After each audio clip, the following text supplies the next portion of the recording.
heat seeker. So A woman leads a man down a meat locker, his excitement beating out any sense of caution he might have had earlier. In the distance, a guard asks the woman a question, and before the man is able to comprehend what they said, he is transported to a dark, underground nightclub. But as he tries to join the party, something seems off. Like a deer trying to join a herd of horses, he's met with odd stares as he's unable to blend in. Suddenly, as blood rains from the sprinklers above and the wolves reveal themselves, does he realize the horrible truth. He is surrounded by vampires.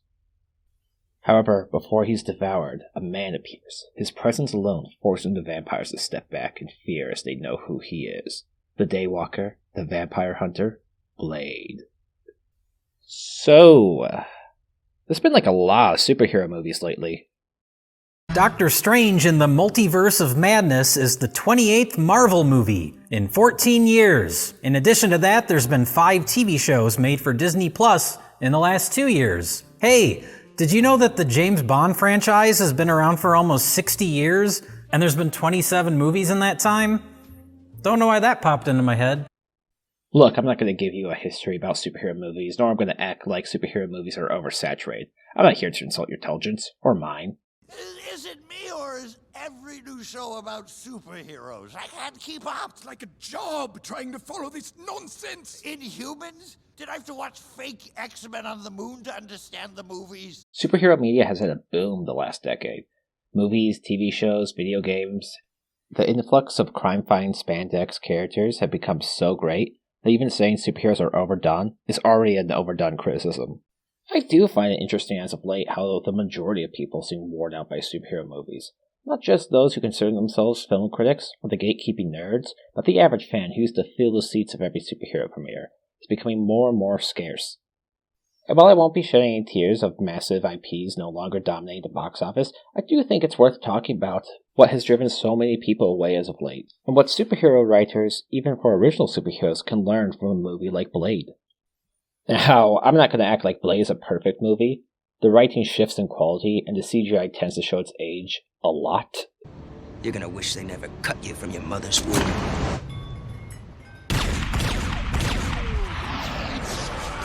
But Blade was able to achieve iconic status before the MCU, and even before the Raimi and Nolan movies, with an R rating no less. And I think it has a very important lesson to teach. That is, stop doing origin movies. A problem so many superhero stories run into is that they spend so much time dealing with the origin itself. Movies like Blue Beetle, shows like Ms. Marvel and Echo, spend so much time detailing how the character got their powers and their motive. And while that was the draw of movies like Iron Man or Batman Begins, those came out during a time where superhero media was still considered a niche topic at the time. Now it's the mainstream. What makes Blade work so well is that not only is Blade an established character in-universe, so the movie doesn't need to waste time introducing him, but we're able to learn about his origin in a much more organic way. We don't need to waste 2/3 of the runtime detailing about how Blade became Blade. The thing that kills so many superhero movies for me is that we don't really get to see them be a superhero until the last third. That was my ultimate issue with Blue Beetle. It doesn't do anything bad, but it does everything you've seen a dozen times by this point. And the whole film just seems like it has to check everything off before Jaime was allowed to do anything superhero-like. Seeing the superhero's parental figure die for the 12th time doesn't hit the same way it used to. When I tend to list off the most well-received superhero movies, The Dark Knight, Spider-Verse, Logan, Guardians of the Galaxy 3, Spider-Man 2, they all tend to be movies you can watch knowing very little about the character beforehand, and they still work on their own. Hell, Indiana Jones, the movie that arguably pioneered the action comedy blockbuster, did this. Fitting the pulpy roots the movie was inspired by, we know very little about Indy's past in the first movie, and we're thrown right in the middle of his adventure. But perhaps this leads to another problem a lot of modern superhero movies have run into, that genre-wise, many of them are stuck in a similar pattern, and that most of them are action comedies, with much of the comedy being derived from sarcasm. And that never gets old. And is people have gotten really lazy with their superhero stories. And they have gotten to the place where, oh, it's a superhero, let's make a movie about it. Why is this story special? What makes this story stand apart from other stories? what is the story at the heart of it all? Why is this character important? What makes this story different that it fills a need for people in theaters to go see? Right. You know? And it's and they've gotten too generic. Like there's this sort of middle of the road type of genre tone that so many superhero movies have, as opposed to having very different genres. I mean, I like very serious superhero movies. I like very comedic superhero movies.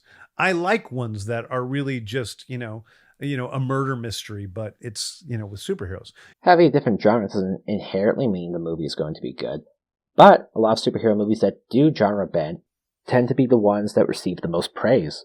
Hellboy and Blade are ultimately dark urban fantasies. The Dark Knight is a crime thriller. Guardians is a story about found family. Even Matt Reeves' Batman movie, a movie I really didn't get the hype behind for, was a neo-noir thriller. These are all movies that stick out from the standard superhero formula, and they don't waste 1/3 of its runtime waiting for the main character's dad to die as they fall on their butt and scream because they don't know how their powers work comedically until the last act.